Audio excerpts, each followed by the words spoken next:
Hello, welcome to m251 Calculus 1 here at Cañada College. My name is Lapuz and I'm the instructor for the course.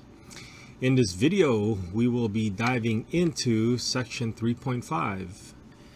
In this section, we're going to find the derivatives of the sine and cosine function using our definition of the derivative, using the limit.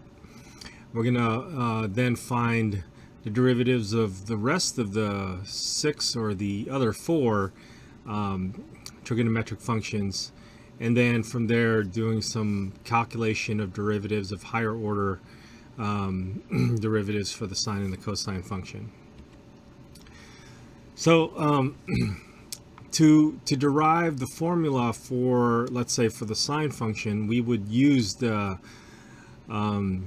difference quotient formula, where we have a sine x plus h minus sine x divided by h, and then we take the limit as h goes to 0. Now, this will require us to dig into some older and may have forgotten trigonometric identities, where the sine x plus h actually expands out to sine x cosine h plus cosine x sine h. And in doing so, we can do some factoring, and we can do some splitting things up. And so in this particular limit here, they split a couple of limits up, and then now we have the sine x times the limit of some function, and then cosine x times the limit of another function. Now it turns out that the first limit, the limit as h approaches 0 of cosine h minus 1 divided by h, happens to equal to 0. Now the way they would do this is that you can either take cosine x minus 1 divided by x and graph it, or you can use a table of values by h, letting h go get closer and closer to 0. And so we will see what happens there.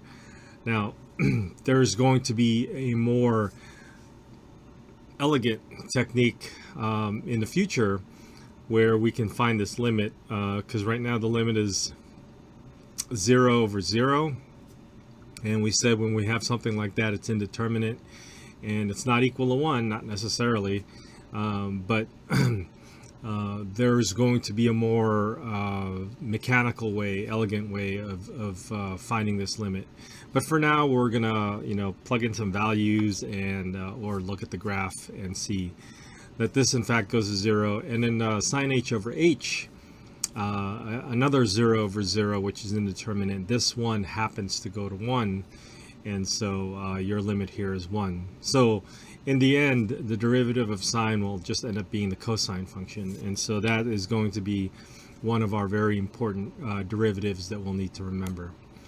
Now, if we go through the same process for the cosine, I'm not going to show you in the video, but you can look in the book or you can rederive it on your own. We'll see that the cosine of x is, the derivative of the cosine of the x is actually a negative sine of x. So with these relationships between the sine and the cosine function, we kind of see a cyclical manner of looking at the derivatives of sines and cosines. And so that'll play an interesting part when you want the derivative of sine. Let's say we want the 3rd derivative or the 5th derivative or the 70th derivative of sine, how that would work out.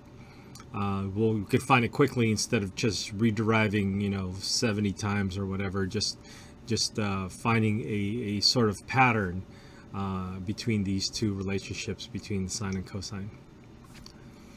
Once we have the sine and cosine function, since all the other trig functions are kind of dependent on sine or can be defined by sine or cosine, we can just use the properties that we already know, namely the quotient rule properties for the tangent and cotangent, and then